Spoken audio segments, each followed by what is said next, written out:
হকপন্থীদের সাথে আল্লাহর দেয়া একটা বিশেষ নিয়ামত হচ্ছে একাকিত্ব।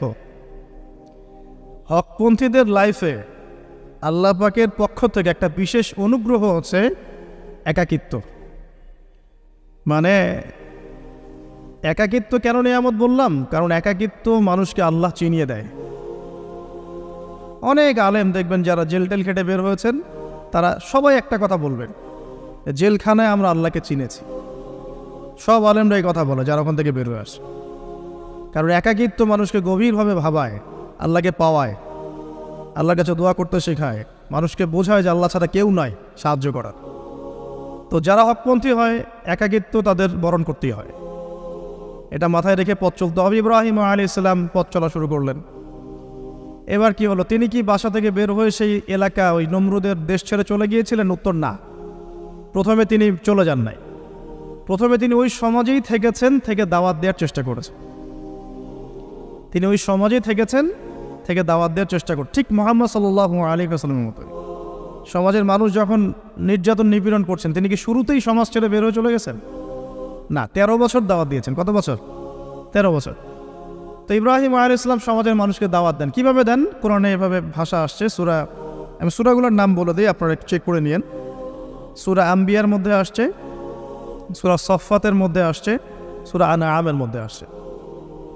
তো তিনি দাওয়াত দেন এভাবে যে ওয়াইজ ক্বালা ইব্রাহিম, যখন ইব্রাহিম বললেন লিআবিহি ওয়া কওমিহি, তার বাবাকে এবং তার কওমকে বললেন, মা হাযিহি তামাসিলুল্লাতী আনতুম লাহা আকিফুন, তোমরা এইসব কি মূর্তির উপাসনা করো, এদের চারপাশে ঘুরতে থাকো, কি সব করো? তো তারা বলে যে নাহনু বাল ওয়াজাদনা আবানা কাযালিকা ইয়াফআলুন, আমরা আমাদের বাপ দাদাদেরকে দেখেছি এইভাবেই করতে। তাদের রেফারেন্স কিন্তু এটাই ছিল। কোনো দালিলিক জ্ঞানতাত্ত্বিক যুক্তি বিজ্ঞান দর্শন এখানে নাই। এখানে কি ফিলোসফিটা কি? বাপ দাদাদেরকে দেখেছি করছে। তো এটা দিয়ে আবার অনেক সময় বাংলাদেশে আবার একটা ট্রেন্ড চালু করা হয়েছে যে তোমরা দীর্ঘদিন 1200 বছর থেকে যে ইসলামটা ফলো করে আসছো ওটা ভুয়া, আমরা যেটা নতুন মডারেশন দিচ্ছি এটাই সঠিক। এই দলিল সেম না। এখানে অমুসলিমদেরকে দাওয়াত দেওয়া হচ্ছে। অমুসলিমরা বলছে যে আমরা বাপ দাদাদেরকে দেখেছি যে তারা এইভাবেই মূর্তি পূজা করতো, আমরা তাই করি। এটার সাথে কি হানাফি মাযহাবকে মিলাবেন আপনি? হ্যাঁ, হানাফি মাযহাব বাপ দাদা থেকে চলে আসে, ভুয়া, নতুন যেটা দিচ্ছি এটাই সঠিক। আস্তাগফিরুল্লাহ। তো আমরা হাত চেঞ্জ করাটাকে এখন মনে করি হিন্দু থেকে মুসলমান হইলাম মনে হয়। হাত বদল করাটাকে মনে হয় যে হিন্দু থেকে মুসলমান হয়েছি মনে হয়। গভীরে ঢোকেন ওলামায়ে কেরামদের মানে দার্সে গিয়ে বসে গভীরে ঢুকলে বুঝতে পারবেন যে ইসলামিক স্কুল অফ থটগুলা প্রত্যেকটারই ভিত্তি আছে। এগুলোর গভীর শেকড় আছে, ভিত্তি আছে। আল্লাহ, রাসূল এবং রাসূলের সাহাবীগণ, এই তিনটাকেই মানতে হবে। আপনি যদি বলেন যে আমি সাহাবীদেরকে মানি না, খালি আল্লাহ এবং রসুলকে মানি, তাহলে আল্লাহকে রসুলকে মানতে পারবেন না। সাহাবীদের অনুসরণ না করলে রসুলকে ফলো করতে পারবেন না। তো ওইটা আজকের ইস্যু না, এটা ফিকহি অনেক ব্যাপার, গভীর ব্যাপার, এটা অন্যদের কথা হবে। এই দলিল আর এই দলিল কিন্তু সেম করা যাবে না। আবার যে আমরা বাপ দাদা থেকে দেখে আসছি তোমরা নামাজ এইভাবে পড়ো, এই নামাজ ওই দলিল চলবে না, আমারটা ঠিক, এটা ঠিক না। নামাজ যেটা পড়ে আসে তারা এটা ঠিক আছে, এর প্রত্যেকটা দলিলের মধ্যে অথেন্টিসিটি আছে। এরকম করে সমাজে ফিতনা ছড়ানো ঠিক হবে না, বিভ্রান্তি ছড়ানো ঠিক হবে না। এখন আসলে ইব্রাহিম আলাইহিস সালামকে কি আনসার দিচ্ছেন? আমরা আমাদের পিতা মাতাদেরকে দেখেছি, বাপ দাদাকে দেখেছি এরকম তাওয়াফ করতে, মূর্তির চারপাশে পূজা করতে, নজর দিতে। তো ইব্রাহিম আলাইহিস সালাম বলছেন যে হাল ইয়াসমাউনাকুম, এই মূর্তিগুলো কি তোমাদেরকে শুনতে পারে? ইস্তাদউন, যখন তোমরা একে ডাকো। হাল ইয়ানফাউনাকুম, তোমাদের কোনো উপকার আসতে পারে? আও ইয়াদুররুকুম, তোমাদের কোনো ক্ষতি করতে পারে? তার দলিলগুলো কিন্তু অকাট্য। ইব্রাহিম আলাইহিস সালামের দলিলগুলো কিন্তু এখানে, যুক্তিগুলো কিন্তু অকাট্য। আসলে কি সে শুনতে পারে? আসলে কি সে দেখতে পারে? আসলে কি সে তোমার উপকার করতে পারে?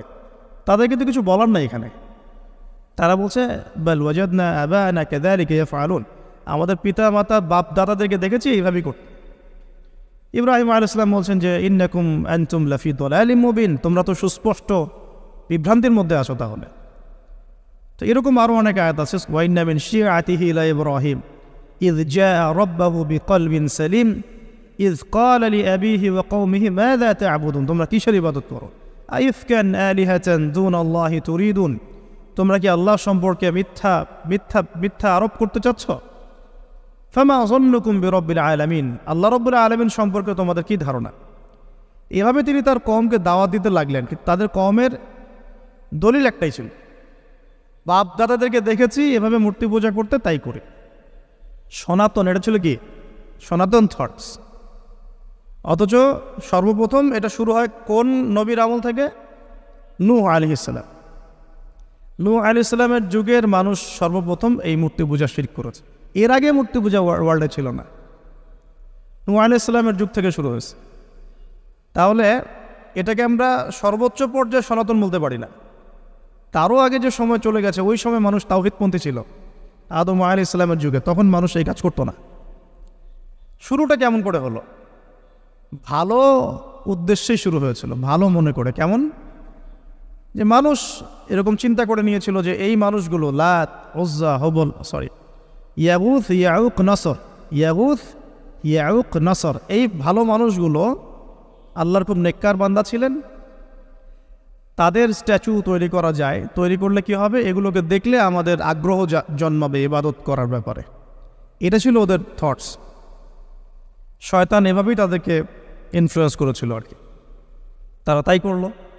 এই জেনারেশনটা যখন মারা গেল, পরের জেনারেশন যখন আসলো, তখন শয়তান ওদেরকে বোঝালো, ধরেন 100-200 বছর পরে বোঝালো যে ওরা খুব ভালো মানুষ ছিল, ওদের মূর্তিকে মসজিদের বাইরে না রেখে ভিতরে ঢুকিয়ে ফেলো, তাদেরকে সেজদা করতে হবে না, ভিতরে ঢুকিয়ে ফেলো, ইবাদতে মনোযোগ আসবে।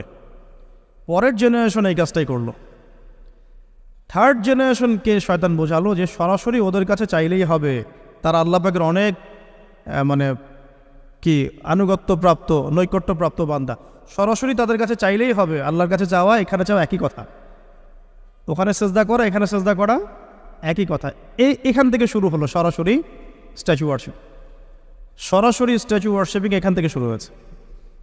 তো আমরা আমাদের হিন্দু ভাই বোন যারা আছেন, আমাদের আশপাশে অমুসলিম ভাই বোন, তাদের প্রতি সম্মান রেখেই এই হিস্ট্রিগুলো পড়তে বলবো আর কি, এবং যুক্তি দর্শনগুলো খুঁজতে বলবো। আসলে কি তারা শুনতে পায়? আসলে কি সে আমার কোনো উপকার করতে পারে? আসলে কি সে আমার কোনো ক্ষতি করতে পারে? আসলে কি সে সৃষ্টিকর্তার প্রতিমূর্তি হতে পারে কিনা? তো আমরা এটা আহ্বান জানাবো, আমরা কারো ধর্মীয় অনুভূতিতে আঘাত করব না। ইসলাম আমাদেরকে এটা শিখায় না। ইসলাম এটা শিখায় যে মানুষকে হিকমার সাথে, প্রজ্ঞার সাথে দাওয়াত দেয়া, যাতে করে তারা জাহান্নামের রাস্তা থেকে ফিরে আসতে পারে ইনশাআল্লাহ। এখন আসুন, আরও একটা দাওয়াত ইব্রাহিম আলাইহিস সালাম তার কওমকে দিলেন। সেটা কি? এবার এখানে সমাজের মানুষের সাথে ওই সমাজের ধর্ম নেতারাও ছিল। সমাজে কিন্তু কয়েক শ্রেণীর মানুষ থাকে, মানে সামাজিক নেতা, ধর্মনেতা, রাষ্ট্রনেতা। তো রাষ্ট্রনেতা পর্যায়ে এখনও ইব্রাহিম আলাইহিস সালাম যান নাই, এখন সমাজ নেতা আর ধর্মনেতা চলছে আর কি। এবার ধর্মনেতা আসলো, এসে ধর্মনেতারা তাকে বোঝানোর চেষ্টা করলো যে এই আসমানের তারা, চাঁদ, সূর্য, প্রকৃতি, গাছপালা, এগুলো ইলাহ, এগুলোর ইবাদত করা যায়। এই ঘটনা আল্লাহ রাব্বুল আলামিন সূরা আনআমের মধ্যে বলেছে। তো ইব্রাহিম আলাইহিস সালামকে তারা দেখাচ্ছে, এটা আরবীয় একটা কাব্যিক ভাষায় কোরআনে এসেছে, চমৎকার ভাষায়, যে ফালাম্মা জান্না আলাইহিল লাইল, যখন তার উপর রাত আচ্ছাদিত হলো, রাআ কাওকাবা, তখন ইব্রাহিম আলাইহিস সালাম কি দেখলেন? আকাশে তারা দেখলেন। ঠিক আছে, তারা মূর্তি পূজার এখানেই আছে, ধর্মনেতারাও এখানেই আছে। তো তিনি বলছেন হাযা রব্বি, এটা আমার রব। ফালাম্মা ফালা, যখন তারকাগুলো অস্তমিত হলো, ক্বালা লা উহিব্বুল আফিলিন, আমি তো অস্তমিত যাওয়া জিনিসকে পছন্দ করি না। রব তো অস্তমিত যাবে না, এখানেও যুক্তি লাগবে, তো আমার ফিলোসফি লাগবে, আমার এখানে দর্শন লাগবে, এখানে তো আমাকে মানে প্রজ্ঞা দিয়ে বোঝাতে হবে। এটা তো অস্তমিত হয়ে গেল, এটা তো রব হতে পারে না। ফালাম্মা রাআল কামারা বাযিগান, যখন সে চাঁদকে দেখলো জলজল করছে একদম। আর এখনকার চাঁদ দেখা আগের চাঁদ দেখা তো এক না, এখন তো আমরা চাঁদের আলোই খুঁজে পাই না, তখনকার চাঁদ তো অন্যরকম। তো বাযিগান মানে জলজল করছে, তখন তিনি বললেন হাযা রব্বি, এটা আমার রব। তখন ফালাম্মা ফালা, যখন এটাও অস্তমিত হয়ে গেল, তিনি বলছেন লাইল্লাম ইয়াহদিয়ানি রব্বি লাকুনান্না মিনাল কওমিদ দাল্লিন, আল্লাহ যদি আমাকে হেদায়েত না দেন তাহলে আমি এই দল্লিনদের অন্তর্ভুক্ত হয়ে যাব। ইব্রাহিম আলাইহিস সালাম বলছেন ফালাম্মা রাআ শামসা বাযিগাতান, যখন এবার সূর্যকে দেখলেন দিনের বেলা, এটা তো আরও বড়, হাযা রব্বি হাযা আকবার, এটা আমার রব, এটা সবচেয়ে বড়, হাযা আকবার, এটা সবচেয়ে বড়। ফালাম্মা আফালাত, এটা যখন অস্তমিত হয়ে গেল, তখন তিনি বলছেন এই কথাটা যে ইয়া কওমি ইন্নী বারিউম মিম্মা তুশরিকুন, হে আমার কওম, তোমরা যেগুলোকে দিয়ে আল্লাহর সাথে শরিক করছো, এখান থেকে আমি আমার চেহারাকে ফিরিয়ে নিলাম। সুবহানাল্লাহ। তখন তিনি এই কথাটা বলেন, ইন্নী ওয়াজ্জাহতু ওয়াজহিয়া লিল্লাযী ফাতারাস সামাওয়াতি ওয়াল আরদা হানিফাও ওয়া মা আনা মিনাল মুশরিকিন, আমি আমার চেহারাকে ফিরিয়ে নিচ্ছি এই আসমান সমূহ এবং জমিনের সৃষ্টিকর্তার দিকে, এবং আমি মুশরিকদের অন্তর্ভুক্ত নই। ইন্না সলাতি ওয়া নুসুকি ওয়া মাহইয়ায়া ওয়া মামাতি লিল্লাহি রাব্বিল আলামিন, আমার সলাত, আমার কুরবানি, আমার স্যাক্রিফাইস, আমার জীবন, আমার ফুল লাইফ, আমার মৃত্যু, সব কিছু কার জন্যে? জগৎসমূহের প্রতিপালক আল্লাহর জন্যে। লা শারীকা লাহু, তার কোনো শরিক নাই। ওয়া বিযালিকা উমিরতু, এই একনিষ্ঠভাবে তার ইবাদত করার জন্যই আমি আদিষ্ট হয়েছি। ওয়া বিযালিকা উমিরতু ওয়া আনা মিনাল মুসলিমিন, এবং আমি মুসলিমদের অন্তর্ভুক্ত। এই শুরু হলো এবার পুরো স্পষ্টভাবে তাওহীদের ঘোষণা দেয়া। তবে ইব্রাহিম আলাইহিস সালামের এক একটা পদক্ষেপ কি যৌক্তিক না, বৈজ্ঞানিক না, এবং অকাট্য প্রমাণ আছে না, এগুলোকে কিন্তু ভেদ করতে পারছে না তারা। এবার ইব্রাহিম আলাইহিস সালাম চিন্তা করলেন, তারা এবার উচিত শিক্ষা দিতে হবে। তবে আগে বলে নেই, এই যে উচিত শিক্ষাটার কথা বলছে, এটা আবার আপনারা খবরদার ভুলেও কোথাও দিতে যায় না, ঠিক আছে? এটা তো সময় আছে। ইব্রাহিম আলাইহিস সালামের সাথে নবী সাল্লাল্লাহু আলাইহি ওয়াসাল্লামের জীবনের মিলের কথা বলছিলাম। নবী সাল্লাল্লাহু আলাইহি ওয়াসাল্লাম মক্কা বিজয়ের আগে কি কখনো মূর্তির গায়ে হাত দিয়েছেন কিনা বলেন? দিয়েছেন? যখন মক্কা বিজয় হয়ে গেছে, পুরো স্টেটই আপনার, অথরিটি আপনার, তখন আপনি আপনার অ্যাকশন নিতেই পারেন, সেটা আপনার ব্যাপার, তখন আপনি কি করবেন? মুহাম্মদ সাল্লাল্লাহু আলাইহি ওয়াসাল্লাম কাবা ঘরে ঢুকে তখন মূর্তি ভেঙেছেন এবং বলেছেন ওয়াকুল জাআল হক ওয়া যাকাল বাতিল ইন্নাল বাতিলা কানা যাহুকা, তাই না? তো ইব্রাহিম আলাইহিস সালাম এবার শিক্ষা দেওয়ার চিন্তা করছেন। তিনি বলছেন যে যখন এরা মেলাতে যাবে, ওই উৎসবে যাবে, তখন আমি এদেরকে দেখে নিব। এটাও কুরআন চমৎকারভাবে বলেছে যে ইয ক্বালা লিআবিহি ওয়া কওমিহি মাযা তা'বুদুন আইফকান আলিহাতান দুনাল্লাহি তুরিদুন ফামা যান্নুকুম বিরাব্বিল আলামিন। হ্যাঁ, ফারাগা ইলা আলিহাতিহিম ফাকালা আলা তা'কুলুন। ইব্রাহিম আলাইহিস সালাম এবার যখন ওরা মেলায় চলে গেছে, যাওয়ার আগে আবার ইব্রাহিম আলাইহিস সালাম বলছিলেন যে ইন্নী সাকিম, আমি হচ্ছি অসুস্থ। আমি কি অসুস্থ? নাযারা নাযরাতান ফিন নুজুম, ইব্রাহিম আলাইহিস সালাম রাতের বেলা আকাশের দিকে তাকালেন একবার, তাকিয়ে ওদেরকে বললেন যে ইন্নী সাকিম, আমি অসুস্থ। এটা কৌশল, আমি অসুস্থ, এটা কৌশল। তো এই কৌশল আবার সব জায়গায় ঘাটাতে যায় না। তো এবার যখন তারা চলে গেল, ফারাগা ইলা আলিহাতিহিম ফাকালা আলা তা'কুলুন, এবার তিনি ওই মূর্তি গৃহ যেটা ওদের, ওখানে ঢুকে বলছেন যে আলা তা'কুলুন, তোমাদের কি হলো, খাচ্ছ না কেন? কাদেরকে বলছে এই কথা? মূর্তি, খাচ্ছ না কেন? আলা তা'কুলুন। ফারাগা ইলা আলিহাতিহিম ফাকালা আলা তা'কুলুন মা লাকুম লা তানতিকুন, কি হলো, কথা বলছো না কেন? মা লাকুম লা তানতিকুন, কি হলো, কথা বলছো না কেন? এবার ফারাগা আলাইহিম দরবাম বিল ইয়ামিন, এবার ইয়ামিন মানে ডান হাত, ডানাতে যা পেয়েছিলেন আর কি, তা দিয়ে সবগুলোকে ভেঙে চুরমার করে ফেলছে। ব্যাস, এবার ওরা যখন আসলো, এসে বলছে যে আনতা ফাআলতা হাযা বিআলিহাতিনা ইয়া ইব্রাহিম, হে ইব্রাহিম, তুমি কি আমাদের উপাস্যদের সাথে এই কাজ করেছ? ইব্রাহিম বলছেন লা, না, লা আসলে কোরআনে নাই, আমি নিজের মতো করে বললাম আরবি বলতে বলতে। বাল ফাআলাহু কাবীরুহুম হাযা, বরং এই বড়টা এই কাজ করছে, এর মধ্যে সবচেয়ে বড় যেটা আছে এই ব্যাটার কাজ, আমি করি নাই, আমি তো করি নাই। তখন ওরা তো এটা তো হতভম্ব হয়ে গেল, যে সে বলছে যে তুমি তো জানো, তুমি তো খুব ভালো করেই জানো যে তারা কথা বলতে পারে না, নড়াচড়া করতে পারে না, কিছুই করতে পারে না। তখন তিনি বললেন, তাহলে তোমরা কেন এমন ইলাহের উপাসনা করো যে কথাও বলতে পারে না, শুনতেও পারে না, দেখতেও পারে না, তোমার উপকারও করতে পারে না, ক্ষতিও করতে পারে না? কিন্তু এবারও কিন্তু যুক্তি নাই কোনো, তাদের কাছে কোনো দলিল নাই, কোনো প্রমাণ নাই, কোনো যুক্তি দর্শন কিচ্ছু নাই। এবার শুরু হলো জুলুম। জালেমের কাজ কি? যুক্তি, জ্ঞান, দর্শন, বিজ্ঞান এগুলো দিয়ে যখন পরাস্ত, এগুলো দিয়ে পারছি না, এবার পেশি শক্তি, এবার কি পেশি শক্তি, ব্যাস এবার পেশি শক্তি। ইব্রাহিম আলাইহিস সালামকে নিয়ে যাওয়া হচ্ছে নমরুদের দরবারে। এবার চলো, এবার তোমার আছে খবর আছে। এবার পুরো রিমান্ড হবে 7 দিনে। একদিন রিমান্ড হলেই অবস্থা খারাপ হয়ে যাওয়ার কথা। তো ইব্রাহিম আলাইহিস সালামকে এবার নিয়ে যাচ্ছে ধরেন নমরুদের কাছে। কি যে হবে আল্লাহ ভালো জানেন। ইব্রাহিম আলাইহিস সালাম যখন যাচ্ছেন তখন কি তিনি জানতেন যে আল্লাহ পাক তাকে আগুন থেকে বাঁচাবেন? এই ঘটনা যে ঘটবে তিনি কি জানতেন? আচ্ছা, আমরা না হয় জানি যে এমনটা হয়েছিল। ইব্রাহিম আলাইহিস সালাম ওই সময় তো আর জানতেন না যে কী হতে যাচ্ছে। তার মানে তার ওই সময় তার ইমানের তেজ, তার স্থিরতা, ইস্তেকামা এবং তাওয়াক্কুল কত বেশি ছিল। তাকে নিয়ে যাওয়া হচ্ছে। এবারে নমরুদের সামনে দাঁড় করিয়ে নমরুদ এবার একটু মজা নিয়ে জিজ্ঞাসা করলো যে কে তোমার রব? ওই কবরের প্রশ্ন করার মতো, মান রব্বুক, তোমার রব কে? তো ইব্রাহিম আলাইহিস সালাম বলছে রব্বি আল্লাযী ইউহয়ী ওয়া ইউমীত, আমার রব তিনি যিনি জীবন দেন মৃত্যুও দেন। এবার নমরুদ বলছে ক্বালা আনা উহয়ী ওয়া উমীত, আমি তো জীবন দিই আর মৃত্যু দেই। কীভাবে? একজন এই যাবজ্জীবনপ্রাপ্ত আসামিকে ডেকে নিয়ে ছেড়ে দিল, দিয়ে বললো যে জীবন দিলাম। আর একজন আসামিকে ডেকে তৎক্ষণাৎ মৃত্যুদণ্ড দিয়ে মৃত্যু দিলাম।